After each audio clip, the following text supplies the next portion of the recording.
Hello, nouveau vlog, j'espère que vous allez bien. Écoutez, moi ça va, je file à la poste poster des commandes, faut que je range mes clés. Là quand je vous filme, on est lundi matin, lundi 11h48. C'est simple, ce matin je me suis levée, il fait pas froid du tout, ce qui explique ma tenue. Ce matin je me suis levée, petit déj, j'ai rangé l'appart, j'ai fait du linge et j'ai fait mon ménage. J'ai nettoyé tout l'appart, comme ça c'est bon. Pour la semaine, là j'ai une semaine chargée. Demain, c'est mon père qui va à la clinique pour sa deuxième opération de son calcul, là, qui lui ont pas extrait du premier coup. Donc je sais pas combien de temps ça va prendre, j'en sais rien. Je reste sur place avec ma mère, à la laisser toute seule. Parce que première opération, elle a passé là-bas la journée en fait, très clairement. C'est mon frère qui s'en est occupé, c'était maintenant. Donc ensuite, mercredi, je pars à Lille avec les enfants, enfin avec les deux grands. On va faire un tour à Primark, ça faisait longtemps que... la dernière fois j'y suis allée et Siam me dit « Oh on aimerait bien y retourner » tout ça. Là j'ai eu des billets de train pas très chers. J'ai la carte, j'avais pris la carte SNCF, donc du coup j'ai tous mes billets de train à moins 50%. Donc là, aller-retour pour 3, j'en ai eu pour une soixantaine d'euros, donc ce qui est vraiment très raisonnable, sachant que Siam paye la moitié. Jeudi j'ai orthophoniste et puis je dois passer chez le tatoueur parce que j'ai des tatouages à faire réancrer. Si tu veux, à chaque fois que tu as une séance de tatouage, tu peux y retourner un mois après pour voir pour les finitions, voir si c'est bien ancré, pas bien ancré. Et moi ça je le fais jamais. Et du coup la dernière fois j'inspecte mes tatouages, je dis ah ouais il y en a certains qui mériteraient un petit coup, donc il faut que j'y passe voir Marion, ma tatoueuse, pour voir si je suis obligée de reprendre rendez-vous, mais limite c'est pas grave, je prends un rendez-vous et elle me réancre, celle qui m'a tatoué mes 5 derniers tatouages. Donc, elle me réancre et puis j'ai trouvé une idée de petit tatouage très sympa. C'est dingue la différence entre les tatouages d'il y a 10 ans que j'ai fait, 10-15 ans et les tatouages de maintenant. Il y a 10-15 ans c'était des tatouages un peu gros, tu vois, un peu épais. Et maintenant tous les tatouages que tu vois c'est des tatouages très fins, très... Ouais, j'aime bien. Je suis fan. J'ai certains tatouages qui sont épais, mais voilà, c'est tout. Je les garde. Hein. Je les garde.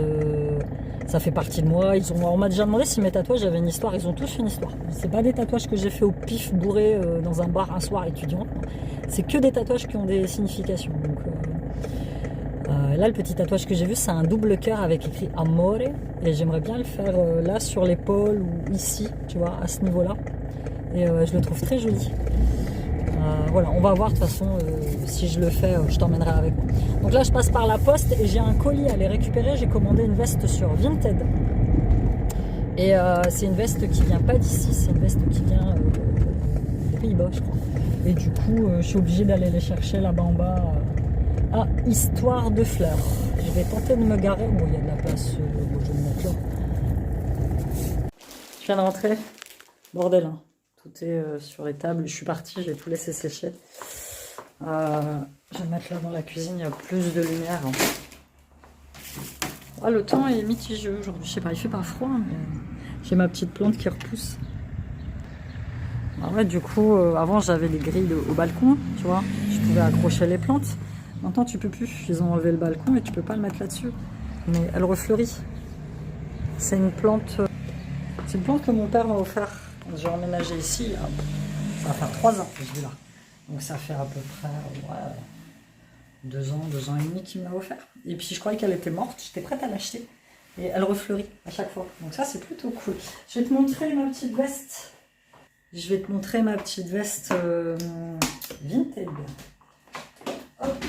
Ah, j'ai super mal dormi cette nuit. Franchement, je me suis réveillée, j'ai fait une drôle de rêve chelou. Je suis naze. Franchement, débuter la semaine comme ça, c'est chiant. Alors, c'est une veste vintage que j'ai achetée, un peu style homme, masculine comme j'aime bien. Je vais la laver. Je pense que ça doit passer à la machine. Fais-moi voir. Oh, ils disent lavage à la main, mais c'est du polyester. Ouais, non, je pense que je la foutrais en machine. Généralement, quand c'est écrit, sauf si c'est des lainages... tu sais, assez fin, assez fragile, je lave tout. Tu vois, elle se présente comme ça. J'aime bien. J'ai pris une taille L. J'ai pris du large. Je la voyais plus épaisse quand même. Et putain, j'ai bien fait de prendre du L. Regarde. Tu vois, je vais pouvoir pile poil la fermer. Bon, là, j'ai un gros blouson, mais... Ah, je la trouve très sympa. Ça change de ce que j'ai d'habitude. Moi, quand j'ai petit, je vais la mettre direct dans la machine à laver. Et maintenant, quand je vous fais mes haul Vinted, en fait, je les ai déjà lavés, les produits. Donc, ouais, elle est très sympa. Je l'ai eu à 4 balles, je crois. Un truc comme ça. Et elle vient des... C'est pas écrit, mais ça a été livré par DPD. Elle vient des Pays-Bas, il me semble. Quand j'étais plus jeune, je te disais, je m'enfilais toutes les vestes de mon père. Toutes les vestes de mon père, un peu style homme, super large. Je les mettais, j'aimais ça. J'aime encore maintenant, moi, les vêtements de garçon. De toute façon, pendant très longtemps, j'ai voulu être un mec, moi. Je disais, je suis un garçon. Maintenant, je suis très contente d'être une fille. Hein. J'aurais jamais voulu pour rien au monde être un gars. Mais c'est vrai qu'à un moment, je me disais, ouais, mais les mecs, ils sont privilégiés. Moi, je voyais mon frère, il avait le droit de tout faire. Pourtant, il est plus jeune que moi. Hein. Il avait le droit de tout faire, il avait le droit de sortir. Et puis moi, j'avais pas le droit, tu vois. Donc, je me disais, putain, c'est vraiment chiant d'être une meuf. Et ben là, je reste meuf et je ne changerai pour rien au monde. C'est l'âge que j'ai, je suis bien contente. Je suis bien contente. Mais bon, voilà. Sinon, on a eu un week-end calme. J'ai vu les petits hier puisque j'ai fait des pancakes au chocolat. Donc, généralement, quand je suis chez moi, je fais des trucs comme ça, des petites pâtisseries. J'en ramène aux petits. Ça leur fait plaisir. Et puis moi, je les vois comme ça. Je les vois un petit peu. Donc, c'est plutôt cool. Sinon, j'ai pas mal bossé. J'ai eu des nouvelles de Lucie. C'était son anniversaire il n'y a pas longtemps, donc je suis dégoûtée parce que je pensais qu'on allait sortir, se faire une bouffe tranquille. Bah non, en fait, elle avait... Ah, il y a un concept que je comprends pas. Je pose ça là. Quand c'est ton anniversaire, d'accord, c'est ton anniversaire, mais que, voilà, on te fait une fête d'anniversaire, est-ce que tu es obligé de préparer ta propre bouffe d'anniversaire? Moi, ça me perturbe. Moi, généralement, quand on te fait une fête d'anniversaire, c'est ceux qui font la fête qui font.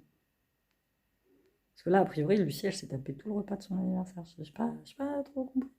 Je sais pas. Ou alors, on vit dans des mondes complètement décalés. Mais c'est pour ça que moi, l'année dernière, j'avais dit pour mon anniv, je sors. Je fais rien. Rien. J'invite personne. Je sors, je vais au resto. Du coup, j'ai été 2 fois au resto, une fois avec Lucie, le jour même de mon anniversaire. Elle était venue me chercher à Intersport, puis on avait été manger juste à côté. Ensuite, j'ai fait un autre petit resto le lendemain avec Marc, Lilou et les gamins. Pourquoi je ne l'ai pas fait avec mes parents? Je sais pas, aucune idée. Peut-être parce que j'avais pas envie. Faut savoir que mes parents, nos anniversaires, ils nous les ont fêtés jusqu'à ce qu'on ait 10 ans. Après, il n'y avait plus d'anniversaire. C'est pas quelque chose qui comptait plus que ça. D'ailleurs, eux-mêmes ne fêtent pas leur anniversaire. C'était pas une habitude qu'ils avaient chez eux. Moi, j'ai pas de souvenir d'anniversaire ado ou que dalle. Donc, ouais, c'est peut-être pour ça que j'ai pas fait avec eux. Et puis, je sais pas. Dis-moi toi si tu, je sais pas. Ça me perturbe. Le fait que ce soit ton anniversaire, c'est toi la reine en fait. Tu vois, c'est ton anniv. C'est pour moi, c'était un concept que je sais pas, dis-moi toi dans les coms. Je sais pas du tout. Je te reprends, il est 16h. Ça m'énerve, regarde-moi ça. Je te reprends, il est 16h. J'ai Shane qui est passé récupérer ses baskets. Moi, je vais me faire un petit goûter. Je viens d'avoir ma maman au téléphone. Du coup, pour demain, a priori, ils n'ont pas besoin de moi. Je n'ai pas trop compris. En fait, ils ont convoqué mon père pour se faire opérer. La dernière fois, il s'est fait opérer. Il est rentré pour se faire hospitaliser à midi. A été opéré à 15h. Et là, en fait, demain, il faut qu'il soit à la clinique à 7h30 du matin. Donc elle me dit, oh, ça fait un peu tôt pour toi. Je dis, bah non, s'il faut que je vienne, je viens. Il n'y a pas de, oh non, ça fait tôt, ça va aller. Je prendrai, à l'aller, ton père va prendre ma voiture. Au retour, je la prendrai. Je vais faire ça là-dedans, mais ça m'a l'air grand quand même. Je vais plus faire ça dans un bol comme ça. En fait, c'est une espèce de petit gâteau au chocolat que je vais faire. Il me faut une banane écrasée en purée. Comme ça, je te filme en même temps, tu vas pouvoir voir. Une banane coupée en purée. Donc voilà, écoute, quand on peut s'arranger, on s'arrange. Chien est passé récupérer ses baskets. De toute façon, Chien, quand il est chez son père, il passe son temps à venir chez moi. Je dois lui manquer trop. Et c'est marrant parce que le vlog que j'ai posté, que je vais poster tout à l'heure, parle de lui en fait. parle de mes difficultés. J'ai eu des difficultés avec lui, ça s'est un peu apaisé en fait. J'ai eu des difficultés avec lui il y a quelques mois, dû à ses notes, dû à son comportement. C'est pas simple d'être adolescent, hein. Moi j'ai été une adolescente plutôt chiante. Mais comme je dis dans le vlog, on n'a pas eu du tout le même genre de parents. Moi, mes parents, ils étaient stricts, autoritaires, jamais là, ils travaillaient tout le temps. Les émotions, il fallait pas les montrer. Il fallait pas parler de toi, il fallait juste bosser, fermer ta gueule. Voilà, c'est ça les parents que j'ai eu. Moi, je suis quand même une mère compréhensive. Oui, il y a la garde alternée, mais bon, je trouve que Sean, par rapport à moi, il est plutôt privilégié. À chaque fois qu'il claque des doigts, il a ce qu'il veut. Enfin, voilà, il veut sortir, il sort. Voilà, je suis toujours à son écoute, toujours en train de lui demander si ça va bien, on parle énormément, il y a quand même une bonne communication entre nous. On n'a pas du tout la même enfance, hein. Lui il a les réseaux, il a tout ça, donc en plus là depuis pas longtemps elle a une petite amie, donc elle a 16 ans, hein, c'est normal, hein, c'est l'âge, hein. Mais tu vois il y a tout ça qui... J'ai jamais vu un gamin passer autant de temps dans la salle de bain, hein. Jamais vu ça. Enfin bref, donc une banane, un œuf. Donc voilà, j'essaye d'être une mère cool, convaincante, de faire au mieux, mais j'ai aussi un caractère, hein, on va pas se mentir, hein, j'ai aussi un caractère, et puis je suis face à parfois dans certaines difficultés, tu vois par exemple, ce matin il arrive en retard en cours, bah, qui c'est qu'on prévient, c'est moi. Et je lui dis à la nana, pourquoi vous me prévenez? Je veux dire, cette semaine il est chez son père. On est en garde alternée, c'est noté noir sur blanc sur son dossier. Après, je sais bien que vous ne pouvez pas vous amuser à calculer dans quelle semaine il est ou dans quelle semaine il n'est pas, mais est-ce que vous avez aussi en doublon appelé mon ex-mari? Elle me dit, bah non, votre nom il apparaît en premier dans le dossier. Je dis, il est chez mon ex. Donc voilà, moi je justifie les retards et les absences quand il est chez moi, mais quand il est chez mon ex-mari, c'est à lui de le faire. Faut pas déconner. Sérieusement, quoi. Donc, parfois c'est relou, hein. C'est un peu dur, franchement, mais bon, that's life. Donc une banane, un œuf, 30 g de cacao. Donc moi je prends celui-ci, c'est le cacao Van Mitten. On n'a pas celui d'ailleurs je crois. Il faudra que j'en rachète. C'est celui que je mets dans mes porridge.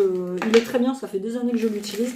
Donc ils disent 30 g, ce qui va correspondre à peu près à une bonne cuillère pleine et une petite. Bon allez, je vais en mettre 2 cuillères. Soyez fous. Ouais, je le prends à Lidl celui-là. Et ça me fait beaucoup parce que je l'utilise que dans mes porridge quasiment. Généralement quand je fais des trucs comme ça au chocolat, je prends du chocolat fondu. On mélange bien. Après ils te disent une cuillère à café de levure. Je vais en mettre, il me semble qu'il m'en reste d'hier. Parce qu'hier j'ai fait des petits pancakes aux pépites de chocolat que je viens d'affinir tout à l'heure d'ailleurs. Je vais en mettre un tout petit peu, je ne vais pas en mettre beaucoup. Voilà. Là le tout c'est de touiller proprement parce que le chocolat est très volatile. Et après ils te disent que tu peux rajouter des pépites de chocolat. C'est ce que je vais faire. Par contre je vais enlever la fourchette. Mais bon voilà. Quand t'es mère d'adolescent, puis moi j'en ai... Enfin moi ça n'était pas comme ça. J'ai 2... Ah, c'est plus un ado, mais j'ai eu 2 adolescences complètement différentes. Donc j'ai acheté ça à Lidl. C'est pas des pépites de chocolat, c'est carrément des gros morceaux de chocolat. Je me demande si je vais pas rajouter un peu de sucre. Je sais pas. Tu vois, c'est carrément... ça se présente carrément comme ça. Donc je vais en mettre quelques-uns. J'aime bien. J'en ai pris au chocolat noir et au chocolat au lait.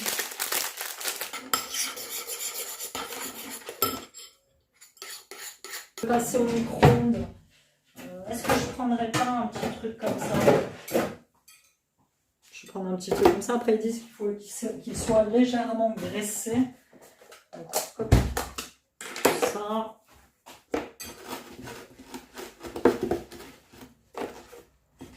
J'aime bien faire. Il faut que je refasse des recettes. À chaque fois je fais des plats comme ça et je dis après, oh, je devrais faire des recettes. Je devrais te les faire directement en recette et les poster sur YouTube. Si celle-là elle est sympa, je le ferai. Promis. Donc après, tu mets dedans. Si vraiment je vois que c'est pas mal, je doublerai les doses la prochaine fois. Tu vois.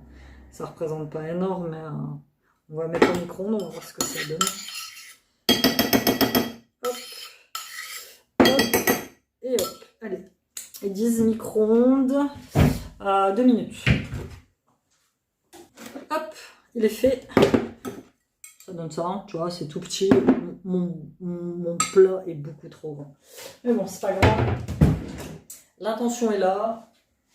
Ça va me faire un petit goûter sympa. Le jus.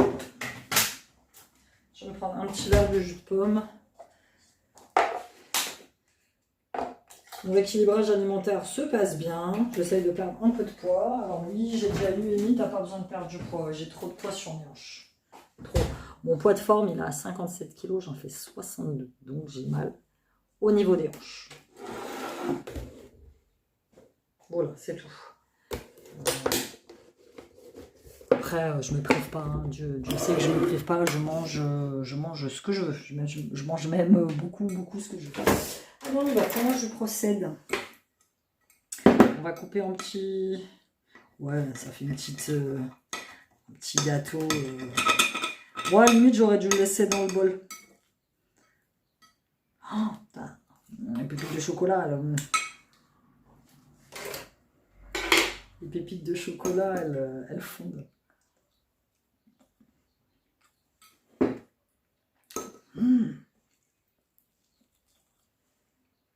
Moi, toi, si tu veux la recette, je te la ferai.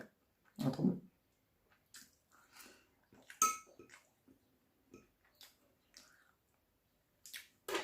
Trop bon. Voilà, je vais te prendre un petit mot. Parce que du coup, demain, ça change tous mes plans. Demain, je voulais te filmer sur le chemin en tirant un petit mot de ma boîte à mots. Et puis du coup, j'ai pas à le faire. Elle m'énerve cette mèche-là. Elle m'énerve. Petit mot de la boîte à mots, Oh, il y en a un, il s'est échappé. Tout seul, donc on y va. On prend celui-ci, de toute façon, ils vont tous y passer. Qu'est-ce que j'ai écrit dans ce petit papier-là?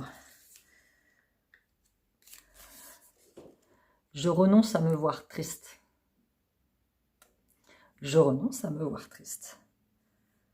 Elle est puissante. Putain, il n'y a rien à faire. Et quand il veut pas, il veut pas. Elle est puissante, cette phrase. Je renonce à me voir triste. Je crois que c'est une affirmation positive que j'avais vue, parce que c'est positif, hein, mine de rien. C'est vrai que moi, j'ai pris conscience il y a quelques années que j'avais ce comportement de drama qui faisait que je m'étais tellement habituée à me voir dans ma souffrance et à me voir dans... Tu sais, c'est comme les gens qui critiquent, ils sont tellement habitués à critiquer qu'en fin de compte, à un moment, ils s'en rendent même plus compte. À un moment, quand tu es triste pendant très longtemps, c'est pas ton état naturel d'être triste. Quand tu es triste pendant très longtemps, tu t'habitues à ton état. Et du coup, à un moment, tu vois pas forcément que tu es triste. C'est les gens... Moi, ma mère, elle me disait souvent, il y a quelques années, que j'avais l'air triste, que j'avais les yeux tristes, que j'avais un air de chien battu, et donc j'avais toujours l'air triste, l'air figé, l'air froid. Je m'en suis rendu compte, en fait. Et je pense que ça change à partir du moment où tu renonces à cet état-là.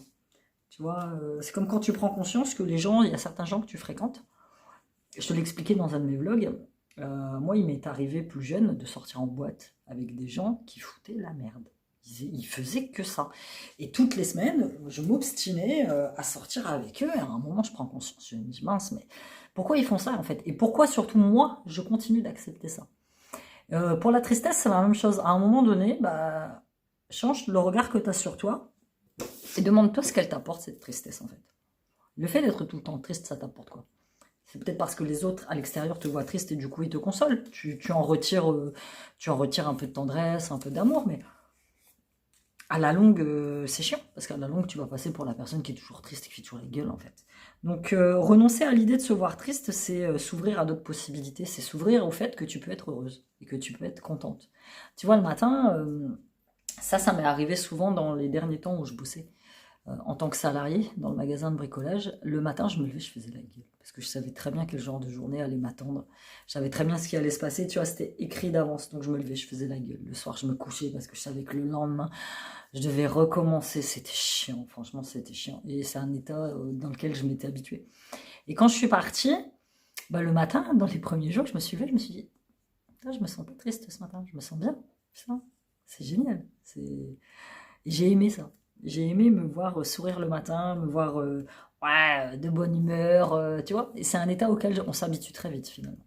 Donc ouais, renoncer à se voir triste, surtout après une rupture. Surtout après une rupture, tu vois, quand tu prends conscience que finalement l'autre en face, il n'était pas si bien que ça. Et tu commences, il y en a une d'entre vous qui m'avait mis un mot, Amy, ça fait quelques semaines que je suis séparée de mon mari, et je commence vraiment à voir son vrai visage et à voir qui il est. Mais en fait, il a toujours été comme ça. Son vrai visage, il a toujours été là. C'est juste que parce que toi, tu l'aimais, il y avait un filtre qui te cachait les yeux et toi, tu le voyais pas comme ça. Et là, le fait que tu sois parti et le fait que bah, il y a les sentiments qui disparaissent un petit peu, ta peine, elle s'atténue, tout ça, bah, tu le vois réellement comme il est. Il a toujours été comme ça. Il a toujours été comme ça, en fait. Et moi, ça me surprend encore parfois de me dire, mais oh, qu'est-ce que j'ai pu lui trouver? C'est triste, hein. C'est triste et drôle à la fois, en fait, parce que tu te dis, putain, mais qu'est-ce que j'ai pu être aveugle? Oh. Donc voilà, renonce à te voir triste. Vois-toi heureuse. Tu vois, le matin, tu te lèves, t'as la patate, tu t'imagines, en plus là, il fait beau et tout. Ouais, ouais, moi, j'ai renoncé à me voir triste, franchement. Oh, mais pour toi. Pour tout, pour tout, pour tout. Franchement, la vie, elle est belle, quoi. La vie, elle est belle, les gars, franchement. C'est vrai que je râle énormément dans mes vidéos, mais finalement, je suis quelqu'un d'assez joyeux. Donc voilà, c'est plutôt cool. J'arrête là ce vlog. J'espère que tu as passé un petit moment sympa avec moi et avec Benny, l'ours polaire, qui est là-bas. Je sais pas si tu vois Benny, il est là. Benny est un rescapé de mes décos de Noël que j'ai essayé de ranger, mais Cyliane n'a jamais voulu que je le range. Donc Benny est là, à côté de mon petit Smile et d'Optimus Prime. Si tu sais pas qui est Optimus Prime, c'est Transformers. Si t'es pas abonné, abonne-toi. N'hésite pas, hein, je te l'ai dit, si tu as la moindre question, si tu as le moindre, si tu veux un conseil, si tu veux, évidemment sur des choses que moi je connais. Hein. Je pense que je suis devenue une spécialiste post-rupture assez, ouais, assez bonne finalement parce que voilà, je me surprends parfois dans mon entourage, j'ai de plus en plus de gens qui me disent, oh, je vous ai vu en vidéo, je viens de me séparer, vos conseils me font du bien. Je trouve ça génial. Franchement, je trouve ça très très bien. Moi, qui il y a quelques années chercher ma voie, du coup, bah, je pense que je l'ai trouvé, hein, je vais continuer. Même si c'est pas au goût de plein de gens, hein, je m'en fous. Mais c'est comme une espèce de mission de vie, en fait, tu vois. Et parler de ton expérience. Et ça fait du bien quand les gens en face de toi te disent que ce que tu dis, ça leur fait sens et ça leur parle. Ça, c'est cool. Donc voilà, écoute, on se retrouve demain dans un nouveau vlog. Je t'embrasse. Bisous.